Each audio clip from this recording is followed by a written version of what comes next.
We're waiting for Prime Minister Schmilhoff.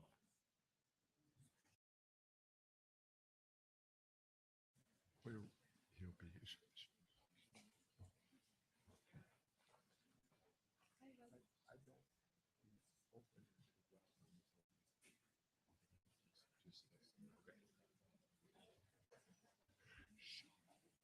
Do we have President Zelensky available? Is he? So I want to welcome everyone. We're going to get started. I was waiting for Prime Minister Schmihal, but let's go ahead. I want to thank and welcome everyone who's here. And I see that President Zelensky is here, so we are going to go straight into that, and then we'll have further comments as we go along. As you know, the conditions are immensely challenging. President Zelensky, please go ahead. Welcome. You have a big group assembled here.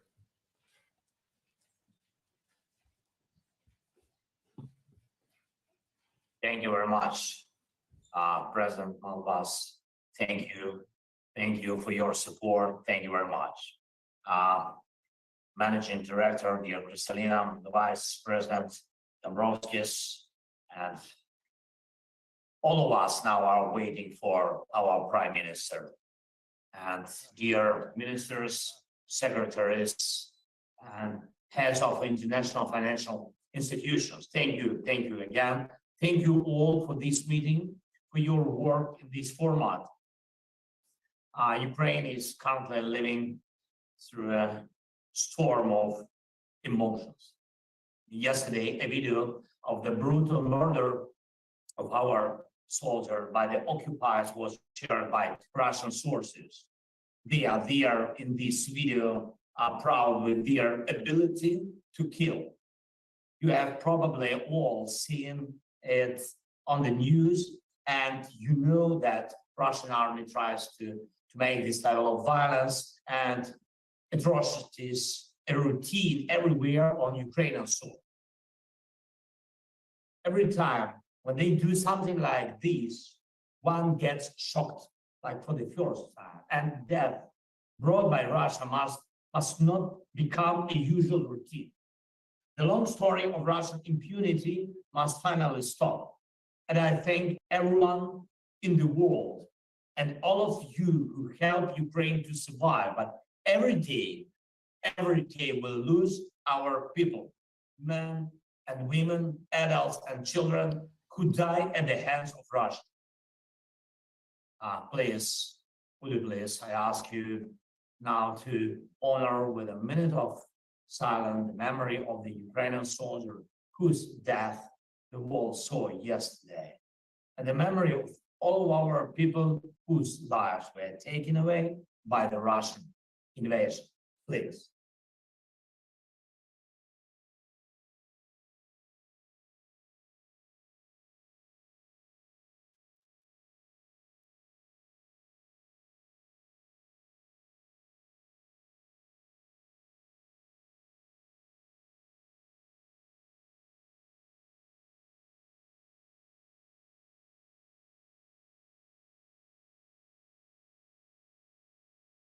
Thank you so much. Yes, thank you. Very important for all of us. Dear participants of this meeting, Ukraine will prevail in this war. It is only a matter of time when Russian aggression is defeated, but the evil state should not have any chance to win with ruins. What is always the goal of a terrorist? To break life. If not to kill, then damage. If not to destroy, then to make suffer. Any aggressor who hates life, whether he acts at a state like Russia or within a terrorist group or a single degraded individual, any aggressor always enjoys when he destroys and when the ruins have to be repaired for decades. Thousands and thousands of facilities in Ukraine have been ruined thanks to the partners. Most of the expenses for maintaining a normal life have been secured for this year. But the basic needs for reconstruction remain open It's housing, energy, transport, social and humanitarian sphere, public services. Recently, I visited the frontline regions and the regions of our country bordering Russia. It is so painful to see cities destroyed by terror, villages burned, and fields dead because they are mined. That's why supporting fast recovery is a part of counter-terrorism work. By rebuilding what has been ruined, we defeat the main goal of terror. We return their normal life. The second point, the essence of the evil state. For the first time in history, the world has such a vast opportunity to change, to charge the aggressor with compensation for damages. The one who is guilty of the unprovoked and illegal war. For example, the World Bank provided a new assessment of the losses and needs of Ukraine. $411 billion. Every day, Russia increases this account. The world has Russian assets of various types that cover such a level of losses. The world's potential aggressors are now looking. Will you do the right thing? It is realistic to confiscate Russia's assets as well as assets of persons connected with the ruling elite of the evil state. To confiscate and direct so that life in Ukraine can be restored. Russia must feel the full price of its aggression. Ladies and gentlemen, Ukraine makes two appeals to you. The first one, priority needs for reconstruction. And I thank you for the new program with the IMF, which is an important stabilizing factor for Ukraine. These will help us continue to fight. But in order for people to return to Ukraine, for the aggressor to lose not only on the battlefield, but truly in everything, we need the approval of the support program to cover the priority projects of fast recovery. The total volume of such projects is 14.1 billion US dollars. Our government officials now in Washington will present the details. And ladies and gentlemen, the second one, it's necessary to work on concrete mechanism for using frozen Russian assets to compensate for the damage caused by Russia. It must be clearly stated that the assets, including the assets of the Russian Central Bank, will be confiscated. It will be a peacemaking act on a global scale. Potential aggressors must see these and remember that the world can be stronger. There may be different formats of solutions, but the faster and more effective the solutions are, the more reliable and long-lasting peace after this war will be. Ladies and gentlemen, there are no secondary front lines in this war. All of them require attention and trust. The financial front line in particular, we are doing our part, and I am grateful to everyone who helps, but the fundamental decisions are up to you, and I believe that they will be made. Thank you very much. Glory to all those who are now fighting for life and freedom for our people. Slava Ukraini.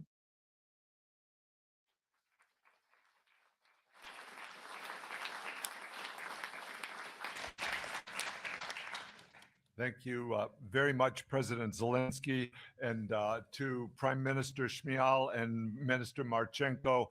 We are very pleased to have you here today, and it's always a pleasure to be with Crystal. Kristalina Gieorgieva, Managing Director of the IMF, and I have the World Bank team that's been so involved with the support effort here with me. The Russian invasion of Ukraine has entered its second year and continues to cause immense human and economic suffering and to have devastating repercussions for the global economy. As the president mentioned, the damage assessment that we've done shows $411 billion over the next 10 years of needs. It's important that we focus on what Ukraine needs now. We estimate that for 2023, it is facing an additional funding gap of $11 billion for critical economic and capital expenditures. To date, the World Bank has mobilized over $23 billion for Ukraine in emergency financing, of which $20 billion has been dispersed. This includes grants, guarantees, and linked parallel financing from many of you here today, from the United States, the United Kingdom, the European countries, and Japan. This financing benefits from robust supervision mechanisms to see that the money is spent where it is intended. Some donor funds are being channeled through the Ukraine Relief, Recovery, Reconstruction, and Reform Trust Fund. That's a facility established to mobilize additional support. Through IFC, our private sector arm, we have dispersed about $150 million to the private sector of Ukraine with support from donor partners throughout Europe. We've committed to share risk with IFC. We intend to ramp this up to $2 billion and mobilize an additional $1 to $2 billion from private partners. Miga Hiroshi Matano is here with me, has issued more than $116 million in guarantees to Ukraine since the war began. It's critical to support the country's long-term growth through projects, interventions in sectors such as energy, infrastructure, transport, agriculture, and human capital. Our investments will be accompanied by advice on policies and reforms and structuring viable projects which can mobilize private capital to help Ukraine on its path to a sustainable future. So President Zelensky, our resolve to support you and the brave people of Ukraine remains unwavering. I now turn to Prime Minister Shmyhal. Prime Minister, welcome. Thank you so much, dear Mr. President of World Bank, dear David, dear Madam Managing Director of IMF, dear Kristalina, dear Madam Secretary, dear Janet, dear dear Mr.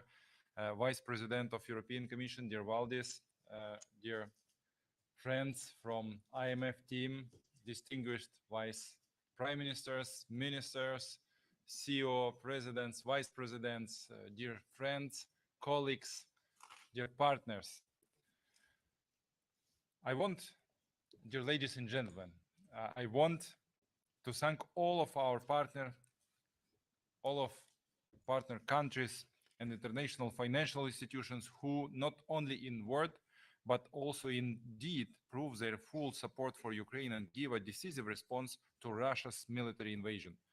We are grateful to our international partners for the already provided assistance and support to Ukraine in these difficult times. This assistance is unprecedented and we greatly appreciate it. But Ukraine's losses and expenses are unprecedented too. Due to martial law and heavy hostilities, we have a significant state budget deficit. We still need external support both to cover the deficit of the state budget and for the subsequent recovery of the economy and reconstruction of our war-ravaged country with the support of our international partners and donors.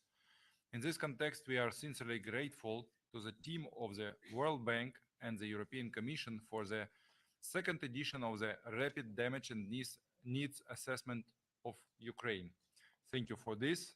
According to the second report, Ukraine's long-term needs for the reconstruction and restoration of the consequences of the first year of the war are estimated at US dollars 411 billion, as Mr. President said, Ukraine needs to attract urgently donor aid in the amount of 14 billions by the end of 2023. If international partners support the initiative of the World Bank, the European Commission and the UN and are able to allocate these funds in a timely manner by the end of June 2023, in this context, I'm glad to note the fateful decision of the International Monetary Fund for Ukraine to approval on the 31st of March 2023 on a new 4-year extended financing program, EFF, for our country with a total amount of 15.6 billion US dollars. Thank you for this. And I also thanks to J7 countries who support long-term program of support Ukraine in amount $115 billion for the next years. It's a crucially important for my country in sense of macroeconomical stability and in sense of signal to Russian Federation that our partners are with us as long as it needed, and this proved this. Dear friends and partners, I would also like to note that we hope for your government's support of the multilateral trust fund mechanism created by the World Bank, Ukraine Relief, Recovery, Reconstruction and Reform Trust Fund, URTF, within the frameworks of the fund restoration projects in the fields of transport infrastructure, relink projects, electrical energy repower project, and healthcare Heal Ukraine project. Which are already being implemented. Thank you for this, and thanks all partners who support these projects. Special gratitude to the United States of America, which during the year of the war has already provided Ukraine with grant support in the amount of more than 15.5 billion and will provide another 7.4 billion by the end of 2023 to support the activities of the government and socially vulnerable sections of the population. Peace project, so named Peace Project. Thank you. It also is very effective. We understand the interest of development partners in receiving detailed information on the directions and effectiveness of the use of funds directed to providing assistance to Ukraine. We are completely open and transparent in matters of financial support, provide all requested information to the World Bank and to the US administration, to IMF, and we are ready to provide even more detailed information. Our Ministry of Finances is working on the daily basis, sending all needed reports. The restoration of Ukraine will become one of the largest investment projects in the history of Europe, but we now should pay the crucial attention to the rapid needs and recovery. I mean 14.1 billion, which is estimated by the World Bank. And this is the #1 priority for my country, to bring people minimal level of social and humanitarian services. Part of this money we have in our budget, part we have from United States and European Union. We are grateful for this, but the rest, it's more than half of this amount. We need collect not later than first half of this year to have time to invest this money in social infrastructure and critical infrastructure. We hope that thanks to the continued support of our international partners, and we will ensure the reconstruction of our country and the restoration of the national economy in a short period of time. And sincerely thank all governments and all countries that help Ukraine and Ukrainians, all the financial organizations, World Bank, IMF, all of our partners. We hope for our further fruitful cooperation. Together we will win, no doubt. Thank you for your attention, and thank you for your support, crucial support. Thank you so much. Thanks.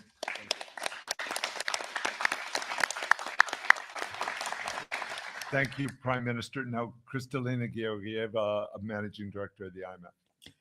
Thank you, David, and so wonderful to hear from President Zelensky, from Prime Minister Shmyhal, to be right next to Minister Marchenko. A lot has happened since we met in October. Russia carried devastating missile attacks on critical infrastructure in Ukraine, causing loss of lives and tremendous hardship. Despite these attacks, the economy is working and the government is fully functional, delivering vital services to businesses and to households. Shops are open, people are going to work, banks are operating, companies and households are paying taxes. Minister Marchenko collected 36% of GDP in taxes last year. I saw in Irpin a wastewater treatment plant bombed by the Russians, fully restored and freshly painted. Victory of civility over evil.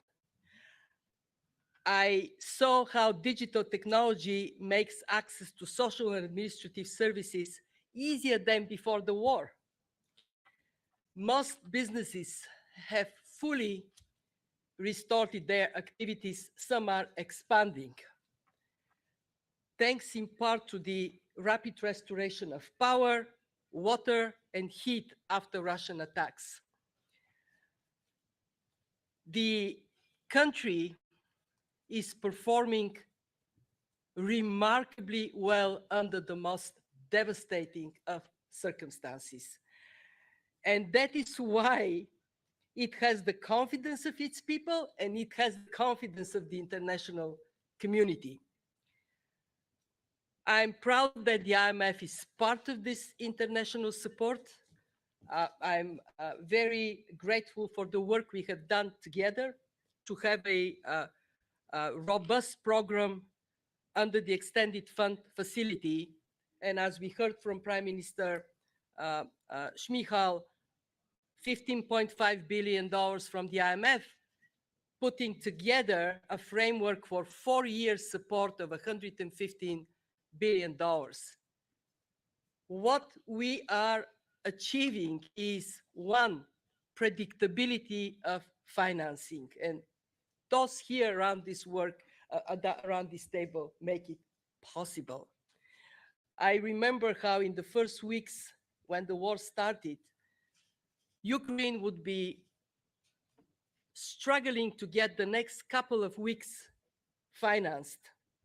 Now we have a framework for 4 years. Second, it is a program that is very rich on how the country can build the foundation for the future, sustaining economic and financial stability, critical reforms to promote growth, advancing the accession to the European Union. Third, it is providing a framework for private investments. And that, when I listen to the private sector people in Ukraine, is so uplifting. And fourth, we are very, very happy to work with the bank because within macro stability, we can find space for financing reconstruction. And this is what the meeting today is all about. I want to finish with a picture that I would carry with me for as long as I live. In Kiev, in a makeshift school, a kid has drawn a tank. Kids should not be drawing tanks, they should be drawing flowers. And I know that we will bring it to that point, that peace would prevail. And this is what we see Ukrainian children doing. Thank you. Thank you so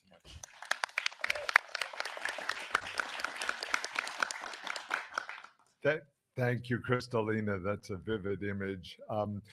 U.S. Treasury Secretary Janet Yellen. President Zelensky, Prime Minister Shmyhal, Minister Marchenko, it's good to see you. During my trip to Kyiv in February, I witnessed firsthand the brutality of Russia's illegal war. I also saw the resilience of the Ukrainian people. Your government has provided a steady hand for Ukraine amid Russia's horrific war. Economic activity is recovering under difficult conditions, and critical government services are being delivered. I commend your ongoing focus on good governance and anti-corruption.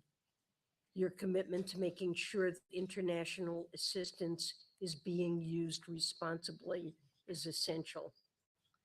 The United States is proud to have provided significant budget support since Russia's invasion. We have current plans to provide additional aid through September, all as grants, as well as to provide support for energy security and early recovery. I thank the World Bank for safeguarding and facilitating disbursements, and the European Bank for Reconstruction and Development for being an implementation partner. Supporting Ukraine is a collective effort. We welcome the efforts by our allies and partners to provide significant, predictable, and timely assistance, and urge all of us to continue doing so.